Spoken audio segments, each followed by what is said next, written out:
Padayon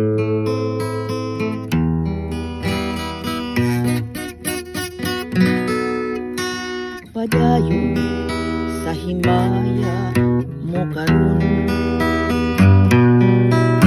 ang patikang nangangilubong.